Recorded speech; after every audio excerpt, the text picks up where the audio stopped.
I'm just going to come into the camera.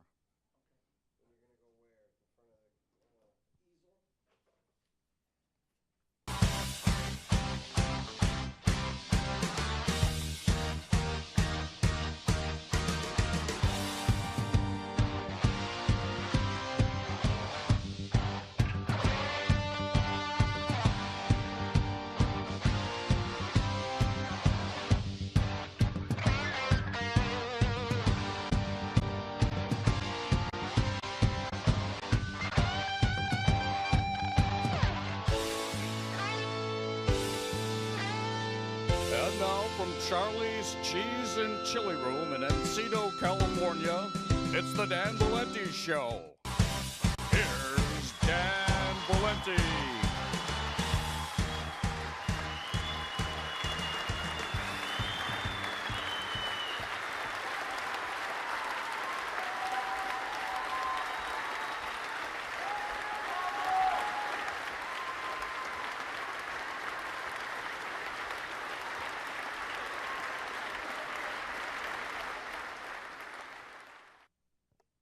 Oh, well. Hey, thank you for that great introduction.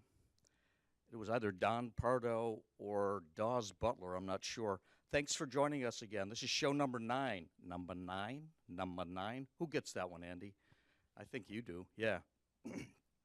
Number 9? That was probably the least listened to Beatles track of all time from the White Album. This is the Dan Valenti Show, and it's Thursday night. And we're coming to you live from the outskirts of beautiful downtown Pittsfield. And we shall be back tomorrow on rebroadcast here on PCTV. You can also catch our show anytime, 24/7 on YouTube. All the back issues of this show, all previous 8, are now available on YouTube. Go to YouTube and search Planet Valenti in the window, and you can have access to moi. And we have an interesting show tonight. It's always interesting for me anyways. I try to make it so as much as possible for you. Let me take some of my Nobel Prize juice, certain secret elixirs derived from certain secret orchids that grow in certain secret jungles. How sweet it is. I love it. That wasn't funny. No. Hi there. We always have some fun backstage with our crew. And if you were on vacation, if you just got back, it was a pretty significant week for Pittsfield. A couple of issues dominated the discussion, one of which was the mayor's press policy.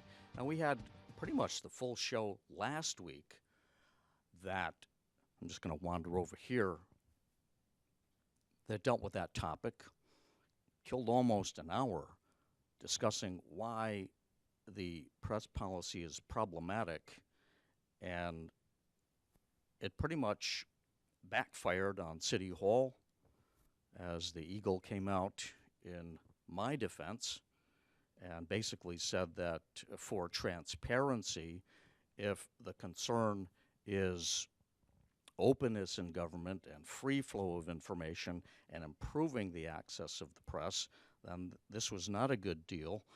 I was interviewed today by WAMC, also covering this story, and pretty much the local press, as you might gather, was no big fan of this policy.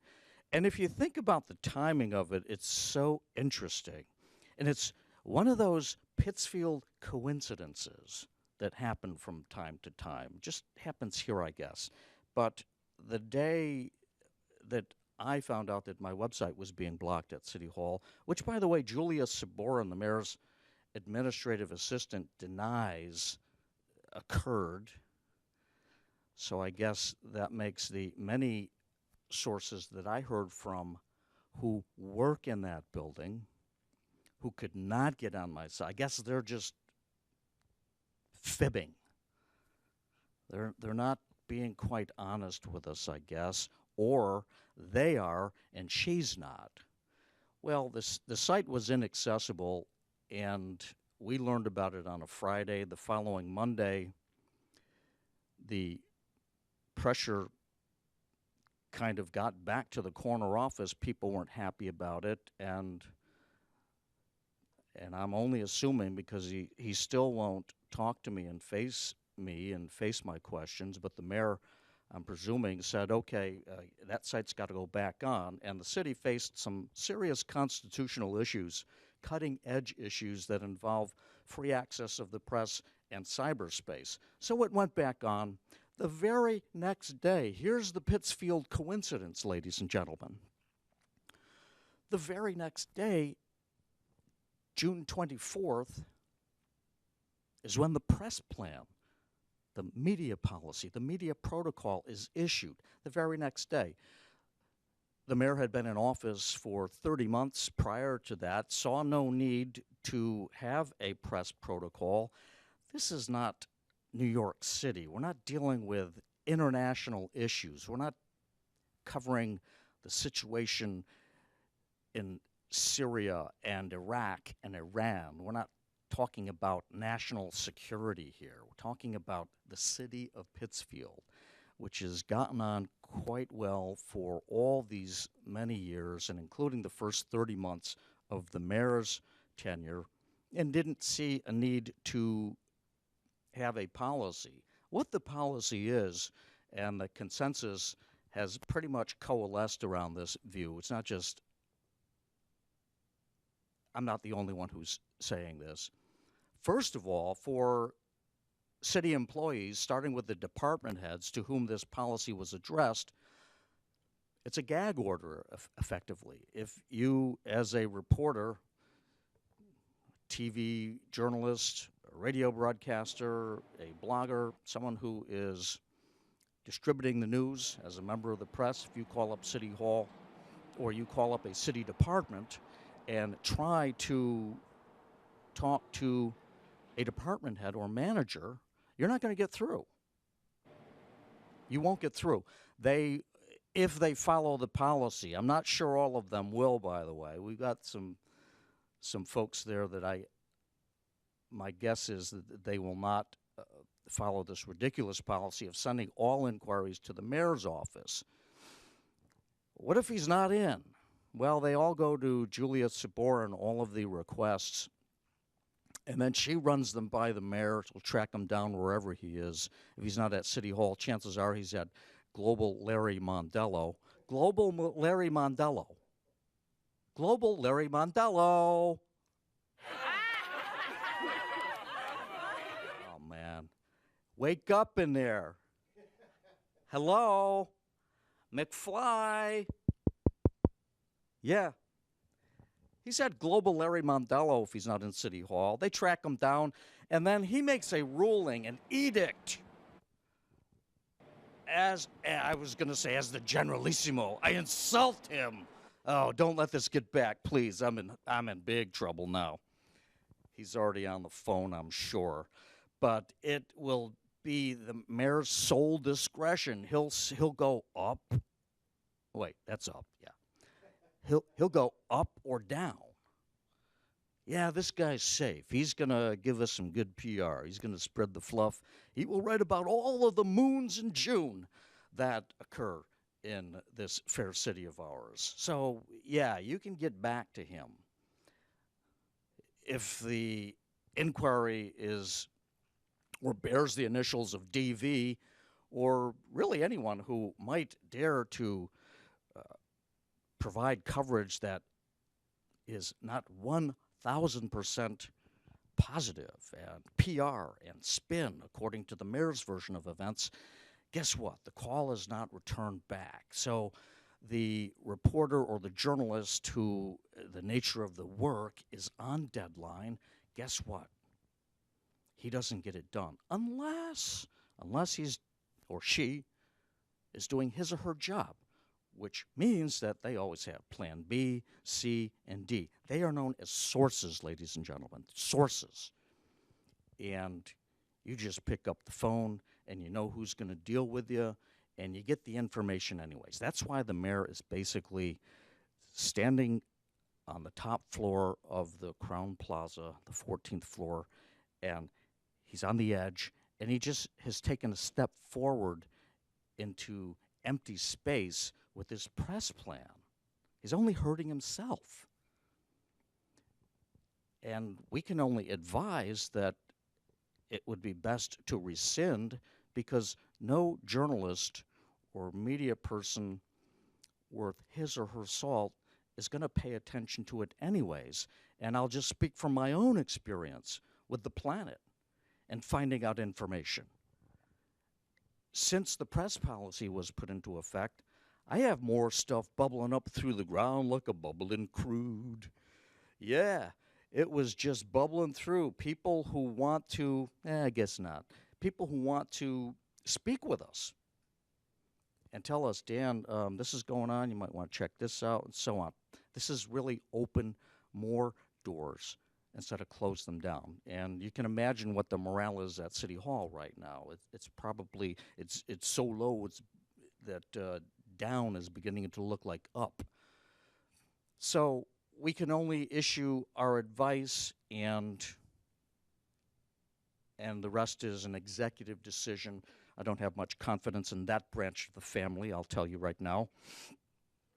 But we have, hey, hi there. I'm here, I'm doing TV. Yeah. We have a second story.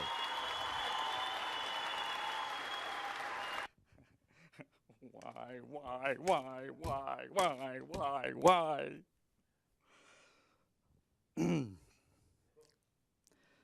It's a water story, water on the brain, which is kind of an occupational hazard in Pittsfield.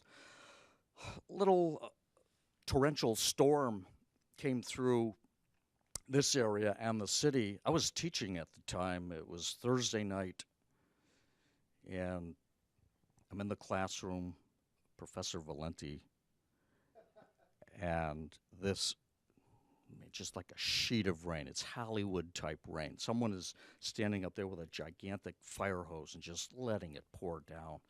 And it's going and going, and it was kind of a nice distraction, actually, for my class. And we were sort of getting near the end of the class. We had to keep people in the classroom. No one wanted to dare go out. So the rains came, and they came over Thursday night and into Friday. Now, at the water department, which I don't know if you know this, but if you follow planetvalenti.com, my website, you will have read today. Question. We can put this, Andy, on our Pittsfield Jeopardy game. The question would be, name the second most expensive department to run in the city of Pittsfield. People would say, well, it's the police department. It's not the police department. The fire department. It's not the fire department. We know what number one is, school. $56 million and change that shows up on the school side of the ledger. They bury another 42 million on city side, running a transportation department with the buses, the health insurance, the pension costs, all that stuff. It's hidden, but it's about a $100 million deal to run the schools in the city. Number two, a distant second, is the water department. It's the water treatment plant, it's the wastewater facility, and then there's a water enterprise fund. And you add all those up, and it's a little more than $9 million. It tops the police at $8 million and change. So you'd figure for that amount of money, we'd have reliable and potable water, which I guess the city does, but that all of the other water issues would be dealt with. Now, this is a wild guess, but I would think that the city has a more update weather forecasting capability than Bob Gordon, who was the Atlantic Red Ball weatherman for Channel 10 in 1961. Yeah, he'd come out in his gasoline attendant's uniform, bow tie and crisp matching shirt and slacks, and he'd deliver the news, and the big red ball thing would be there. And you would think maybe the city is relying on that kind of a guy for its forecast, because despite of Doppler radar that will catch 3 snowflakes that are hovering over Lake Michigan in February, and they'll say that we're not sure, but I think these snowflakes are heading east. And the next thing that happens, the school superintendent cancels the schools because those 3 snowflakes might actually drift over the city before they melt. And we wouldn't want the children to have to slog through all those lone snowflakes. We would not want to do that. So they've got all this technology. They knew, in other words, we would hope for the money that we're paying, ladies and gentlemen, for the water department to do its job, they would have known that the storm was coming through. Let's grant them that. Let's give that to them. That's a gimme. Let's say they knew. Okay, you've got 3 water basins, basically big holding tanks that take all the runoff. The first one was down for repairs. Well, we'll go to the second one. The second one was down for repairs. We got number 3, don't we? Well, we didn't, because Mr. Shaw, who is the manager of the water department, presuming that he gave this order, someone in charge did, said to close the 3rd catch basin. Wouldn't seem to be the thing to do. I'm not a water expert. I don't even play one here on television. But it would seem the thing to do is to keep that open. Well, he ordered it closed earlier in the day when, granted, the skies were fair, and just looking outside, you couldn't tell the system was on its way. But they have Doppler radar. They could see it coming. And he closes the tank and doesn't bother to tell the shift workers.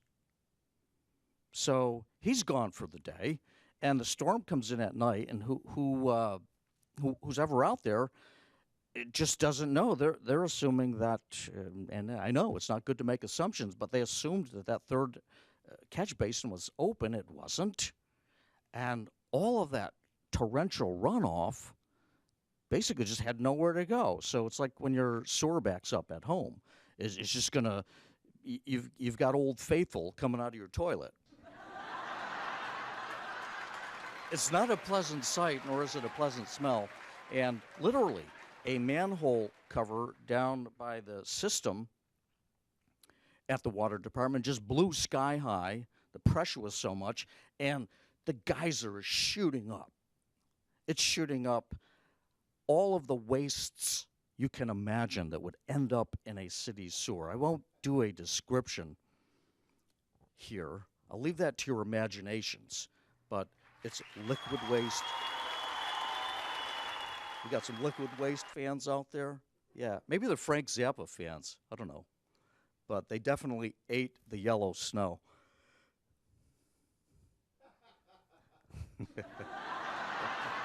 See, it takes a while. Then they get it. They solid wastes of all sorts. And I will not show this video. I will not show this video because if I do, it will possibly compromise sources. But I saw film that was shot with a portable camera. I don't know if it was a smartphone camera or an iPad camera.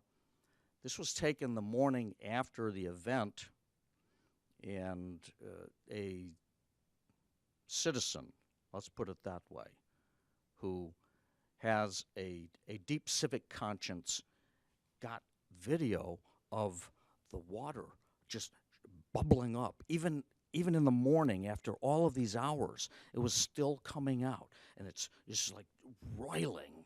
It's like the opening scene of Hamlet, you know, where the witches are over the cauldron. It was just like this bubbling mess coming out. And they, yeah, see, now they're making up for it. That wasn't even funny.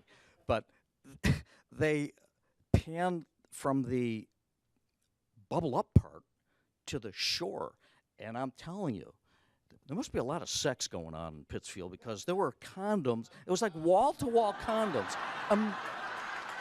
Sad but true, or I guess happy but true. And some, let's call them feminine hygiene products, is what they used to call them on TV. Now they just use the name. But they were there. Toilet paper, all of this stuff on the bank. So those, and I'll tell you, from what I know about the workings of the water department, you've got some dedicated crew there that are good at what they do and are keeping that department afloat.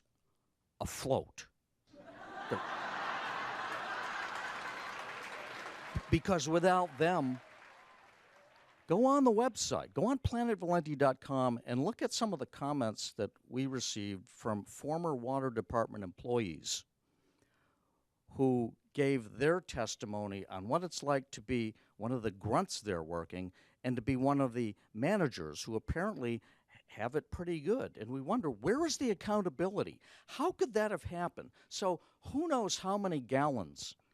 Is it thousands? Is it tens of thousands? Is it hundreds of thousands? Millions? I don't know. Of raw sewage now spilled into the Housatonic River. Just raw effluents. It's a nice word. Just kind of just pouring out of these large sewer pipes, I guess, and directly into the river. And when the manhole cover blew, literally showered the adjacent farm off of Holmes Road with all of that stuff.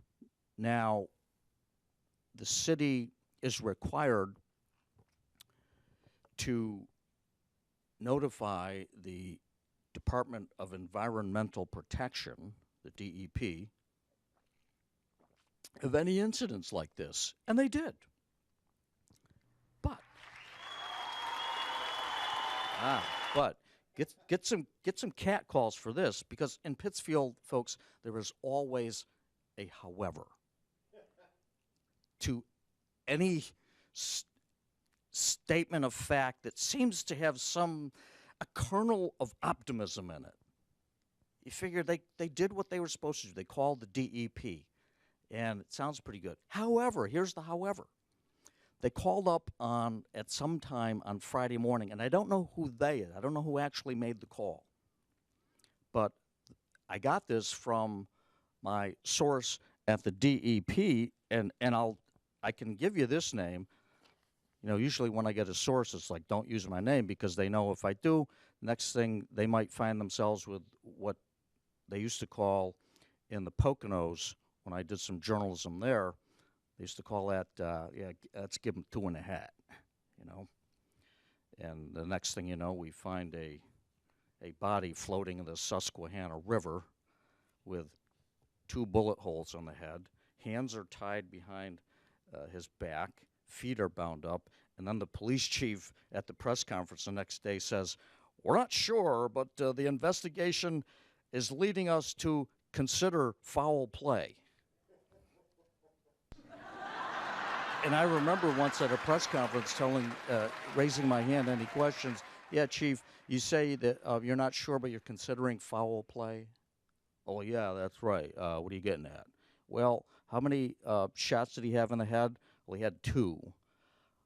Okay, let me see if I get this straight. First of all, he either tied himself up first. You're not sure it's foul play, so it would be suicide, right? So he tied himself up, hands and feet, and then shot himself in the head twice. Or he shot himself in the head twice, then tied himself up, then jumped in the river. That's what they want to do. They want to snow you, folks. Government works the same on all levels. At one time, it wasn't quite as bad as it is now. And sadly, this phenomenon of the opposite of transparency, darkness, civic darkness, a shadow, has fallen over at the federal level, at the state level, and the one level where at least we would hope for some sunshine and so some transparency they call up, and again, I don't know who from the water department on Friday morning, and I'm going to try to find the name of my source here from the State Department, from the State Department of Environmental Protection. And I think it is over here on this one. And I want to do this because, again, when I can use a name, and trust me, I would much prefer when I'm using unidentified sources, I would love to be able to name them. But again, there is retribution in this town, politically and career-wise and job-wise. And if you get on the wrong side, all of a sudden things don't open up for you and things start closing. That is wrong. That's wrong. And that's one of the things that, as long as I'm doing this, and who knows how long that's going to be, because I do have other paying gigs outside of planetvalenti.com. Yes, I love money. Give me life is like a pebble. You throw stone in water and water ripples. Now give me all your money. Right? That was the Maharishi Maharuni Macaroni when he was advising the Beatles. He took all their money. So I love money. So I've got some paying gigs. Don't know how long I'm going to be doing Planet Valenti TV or planetvalenti.com. We just did our 1,001 stories so far. 1,001 Arabian Nights. Remember that? And it's a pretty good record. We take no advertising. We will not be soliciting any funds. We've had people call us up and try to buy space. We're not for sale. We have even had some, this was a few months ago, a year ago, whenever, we even had some sniffing interest in buying the brand, if you will. And that's all I'm going to say, but someone was interested in acquiring the property and making it part of what they were doing here locally. And of course, that would have most likely meant the death knell of what we do, because we are unbought and we are unbossed, so we can cover these things. Leaves a message on Friday morning to the State Department of Environmental Protection, and the however is that the caller leaves a voicemail on a Friday at a state office. You know what the chances are of having someone return a voicemail on a Friday in a state office are? They're not great.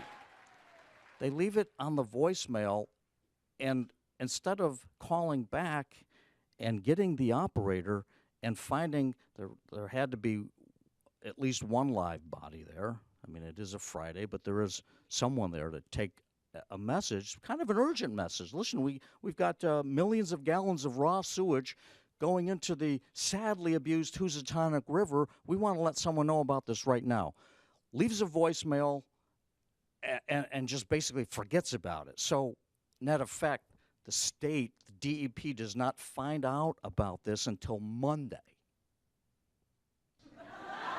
You've got the rest of Friday, Saturday, and Sunday, and whatever part of Monday before they even knew about it. But I'll tell you what, my source from the Department of Environmental Protection, Ed Coletta,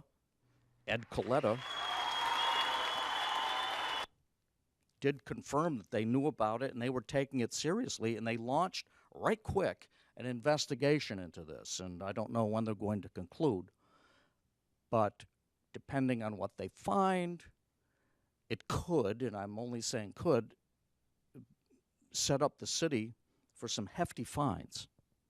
And guess who pays for that?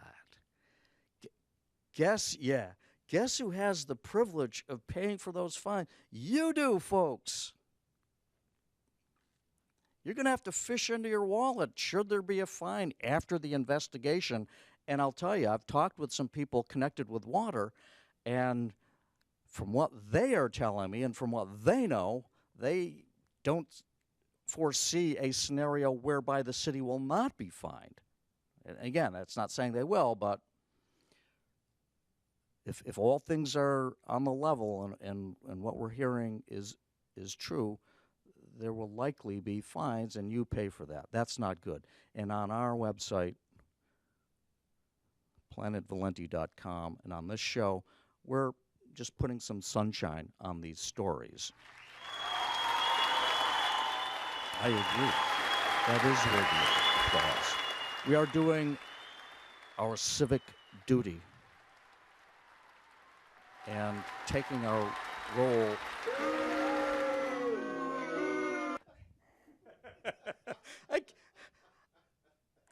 I can't even comment on that.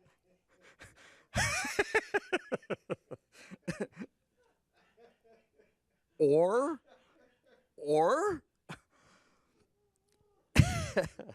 okay, let me let's go to the tape now. We have back by popular demand one of our recurring characters, the Generalissimo himself, and we probably have to show this just to get myself out of hot water for my mistake earlier with him. And we're going to roll a little bit of tape that we filmed with the Generalissimo. He will be back, by the way, for future episodes in a different, he'll have a different look. And we are, even as we speak, developing a new character called the Cardinal. He is a crime fighter. He is out to address the rampant crime wave that is inflicting downtown Pittsfield, store after store, merchant after merchant, becoming victims of crime, break-ins like you wouldn't believe, probably fueled all by the drug trade. That is, that's one business that's looking up here in town. And we, so with all of that, let's go to the Generalissimo. Enjoy this.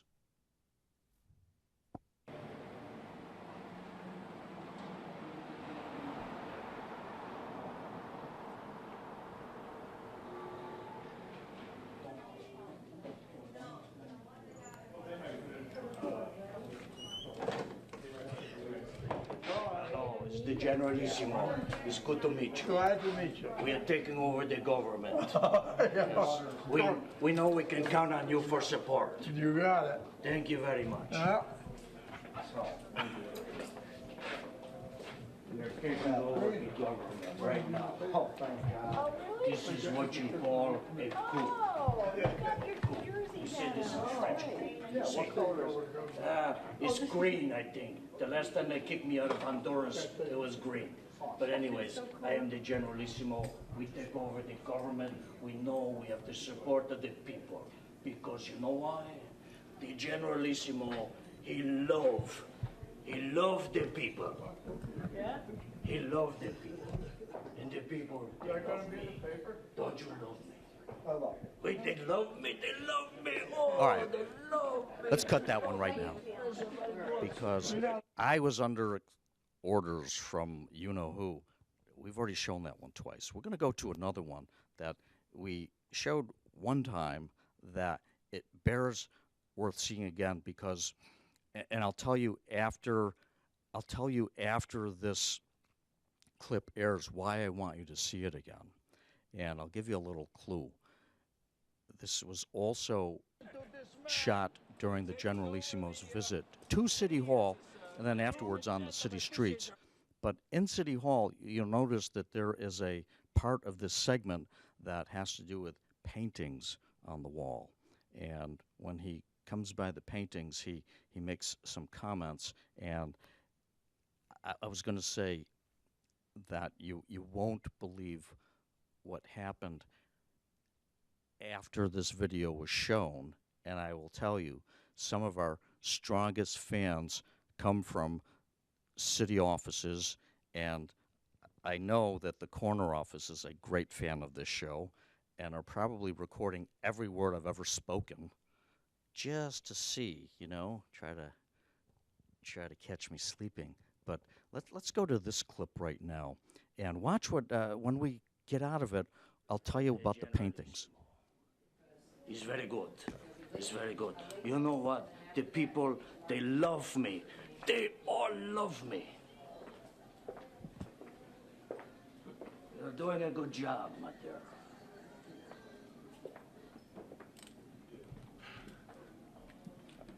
We follow along. Look at this. Look at this. This is a disgrace. This is not nationalistic art. This is a disgrace. This is decadent.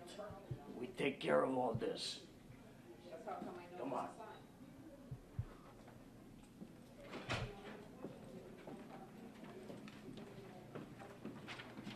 The Generalissimo love the people.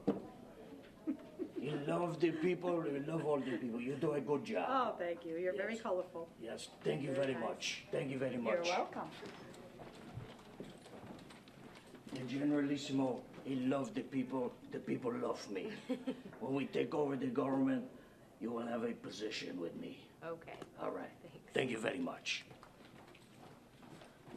If she pay up enough money, you see.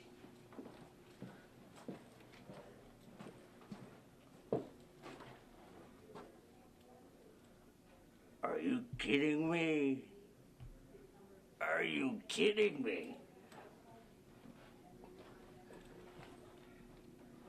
This must be the greatest joke of them all. Carmel, huh? Carmel? We will see about Carmel. All right, let's go out on the street. Generalissimo will not forget you, you know. No.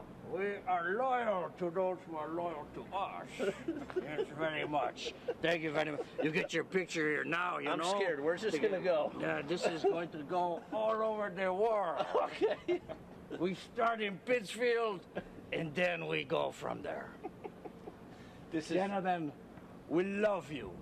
We love you, the Generalissimo. I love everybody because the people love me.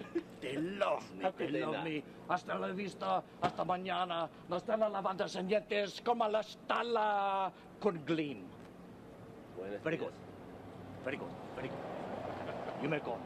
Buenos dias. Oh, buenos dias. Hey, he speaks the language. This is unbelievable. What a city this is. I don't know. I might think I might stay here for a little while. Yes.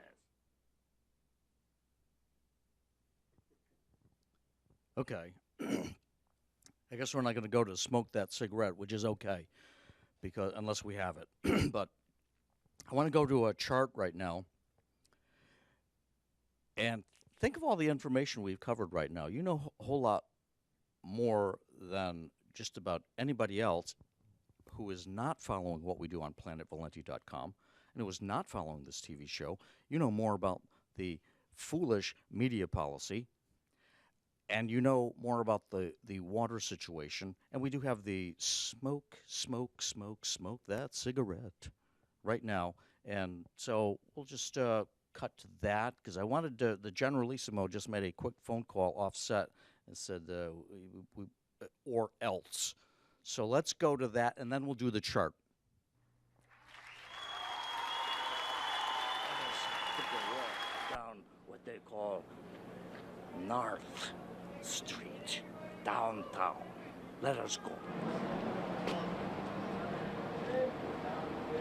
The Generalissimo, he's puzzled right now.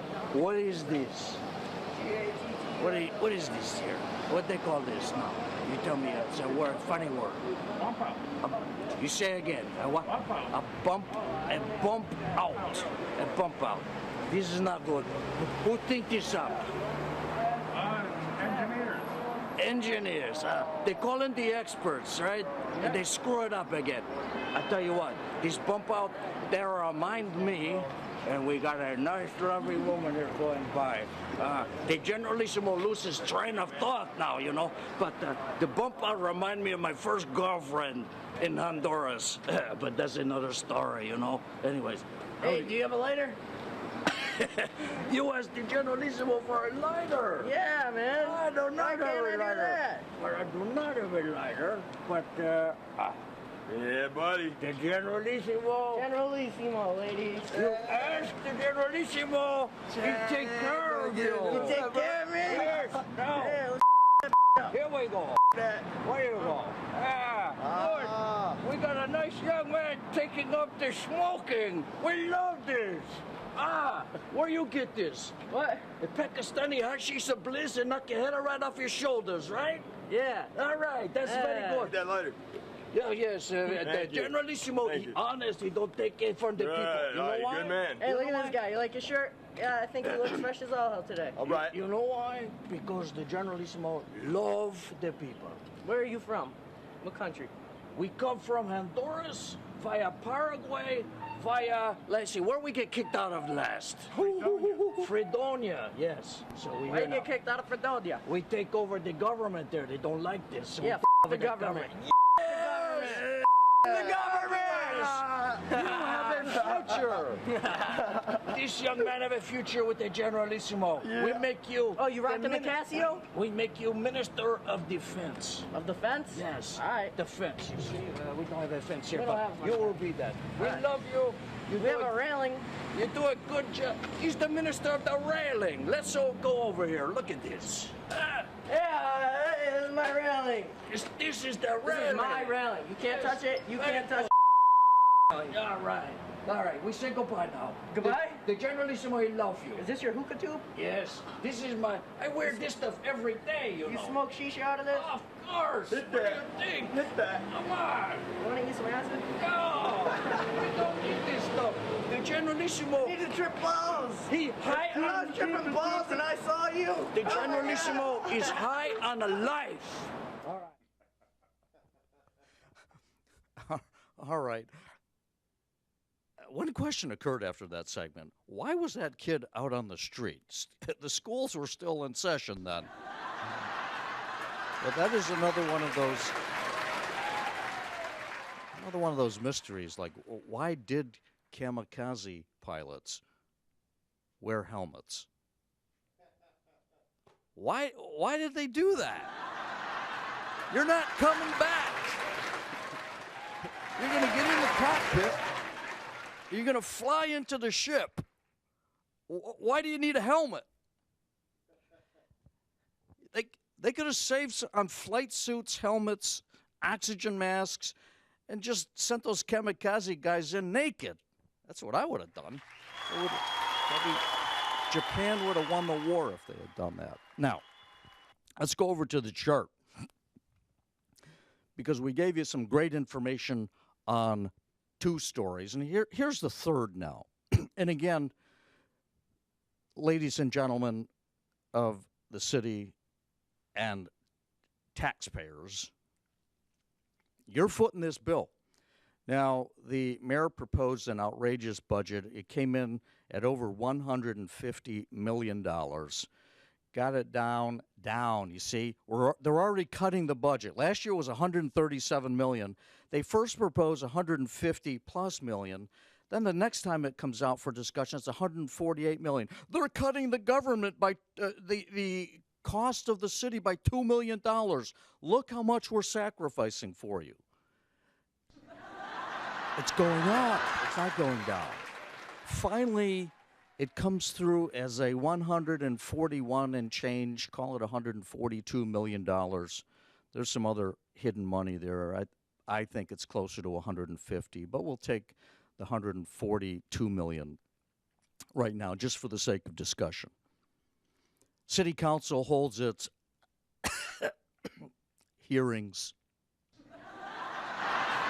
on the budget, and they talk and they talk and they talk, and I won't say no one, but essentially no one proposed and no one approved any cuts.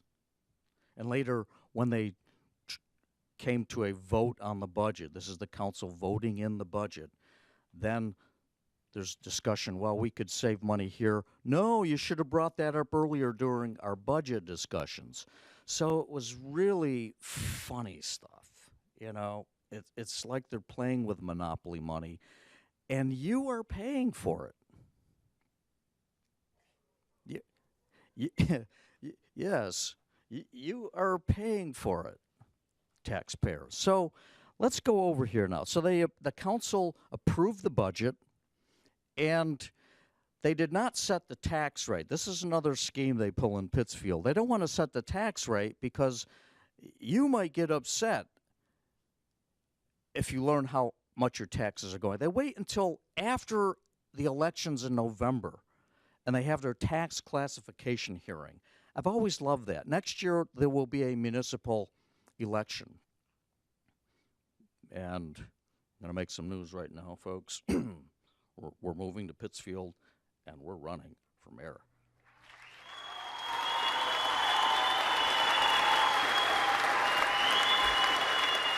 In 2050. Be thinking about that one, Mr. Empty Suit. So now, these figures will be pretty close to what they will be in November when they have the tax classification here. Let's go to the chart. All right. And as you can see, here's what's going to happen, give or take a few pennies, and it might even go up. It might even be higher than this. But residential tax rate, homeowners, the current budget, FY14, or last fiscal year's budget, check that, you paid $17.15 thousand for your property. Whatever it was worth, for each thousand of that, you paid $17.15. For this budget, the FY15 budget, and when we're in FY15 right now, it's going up $17 to $17.96. That is a 4.74% tax hike. And I've got this word here, compounded. And what does that mean? That means it's just like your bank interest. It's 5% one year. The next year it goes up 5%. So now you're taking 5% of a larger figure. Every year you go through that cycle, if it keeps going up, as the taxes have for 28 out of the past 30 fiscal years in town, in 10 years, a 5% tax hike compounded annually becomes 10, 11%, somewhere around there. So you can imagine what 20 years does. So you're going to go up 4.7%, which is actually a double-digit increase. That works out to, assuming it stays there, $144.60 more per year. That's the city of Pittsfield, where services are declining, getting into your pocket and saying, I need $144.60 more of your money because you're not giving us enough right now. Works out to $12.05 a month, $2.78. That should be per week. I'll talk to my chart maker on that. That's $2.78. You can see this is a pretty expensive chart, too. Well, they say, what's $2.78 per week? Everyone can afford that. What's $12.05 a month? Everybody can afford it. Well, let me tell you something. Everybody can't afford it. And there are people right now trying to figure out, do I pay my utility bills? Do I buy my prescriptions? Do I cut back on groceries, my mortgage, my rent, my car insurance, this or that? Something's going to give, because for too many folks in this town, whether they're officially in poverty or not by government definition, I don't give a flying hoot. Because $12 a month is a lot for some people. They can't do it. They're just barely scraping by now. And this government, under Mayor Bianchi, who refuses to come on this show because he's scared. doesn't want to face the honest questioning on this, and has again done it to you, folks. And you're going to have to come up with that additional money. Now, if you're unfortunate enough to run a business in town, and we hear a lot every election season, don't we, about this camera. We hear about that camera. I'm getting dizzy here. It's my vertigo catching in. Well, you gotta talk slower. You see. You run a business in town. You're paying a commercial rate. For the fiscal year just ended, you paid $35.17 for the privilege of doing business in Pittsfield per $1,000 of worth, and the average worth is, and this goes all over the place. Some are a lot higher, some are a lot lower, but about $600,000 is what the mythical average business is worth. So you do the math. That's a lot of money. For FY15, you're actually going down to, you're going up, check that, to 3705. From 3517 to 3705. That's about 5%, again, compounded. That's $854.07 more per year. Works out to 71 and change per month. So in other words, you're a business. You're a downtown business. You've made your stake. You've established your beachhead there, and God knows you're not getting much help from the city if you're in downtown Pittsfield. You're struggling. And now the city of Pittsfield, for all of its neglect, wants to go into your checking account or your pockets or your cash register and take out almost $900 more from you. Again, for the privilege. You know, my friends on Salem Street in the North End used to call that a shakedown. They used to call that a shakedown because that's what it is. It's paying tribute so that things will go well for you. And if you happen not to be on the friends list of this current administration, things don't go well for you downtown. And for that privilege, they are going to take almost $900 from you additionally. Now, total tax levy, if you go from right down at the bottom of this chart, total tax levy is a comparison between FY14 and FY15. The total amount of taxes that the city is taking from these two sources, residential and commercial, it's going up $3.2 million. $3.2 million additionally, compared to last year, again, for declining services. This is a loser, folks. Any way you look at it.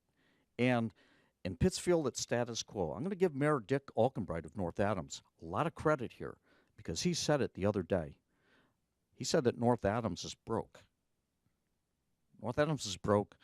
The situation is serious. And he says we're about this close from becoming Detroit City, which, as you know, or probably know, it has declared bankruptcy. All of its municipal deals with the unions, they go back to zero, and they're starting to try to rebuild and regather from scratch. That's the one saving grace of bankruptcy. All of the deals are off, and now you got to start talking real turkey. And Mayor Alkenbright admits that for North Adams, and I'll tell you what, that's a guy who gets it, and that's a city that's going to have a fighting chance because the first step in dealing with this kind of fiscal insanity where you just grant millions of dollars of increase year after year after year that compounds, the first step in dealing with that is admitting you're doing it. And the city has reached a point where in this next election, any status quo candidate who is coming to you from the inside is just going to keep perpetuating this madness. And the only chance that this city has is to reduce the campaign down to one issue, because every other municipal issue stems from this one issue, and that is economic reform. It's time. It's time to retrench. It's time to do what the average guy, the little guy, Mary Jane and Joe Kapansky, we the people, those little guys that are paying all of these taxes, they have to tighten the belt. Mary Jane and Joe are going to have to tighten it up at least $144.60. If you run a small business, you're going to have to tighten it up about $900, and it will be more because people are struggling and people are hurting. And that's the true crime of this type of budget, because it ignores what's happening to common, ordinary folks, the good folks. And it takes care of the special interests. And that's got to, there are two choices. You either change that and address the budget and start cutting back. And I know that you can reduce this budget by millions and improve services. It can be done. Or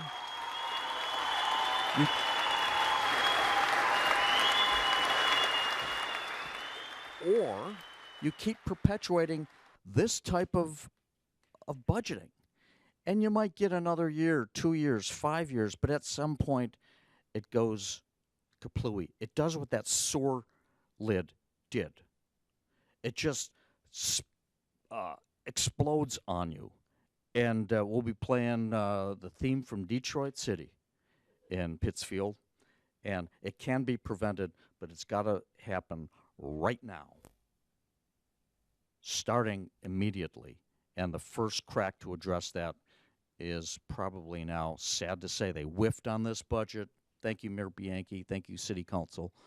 But we'll have a chance in FY16, which is an election year. We're going to wrap it up right now. The hour has flown by. Thank you for joining us. We'll be back next week. Join me on planetvalenti.com. I'm Dan Valenti. You're not. And we're saying so long, everybody.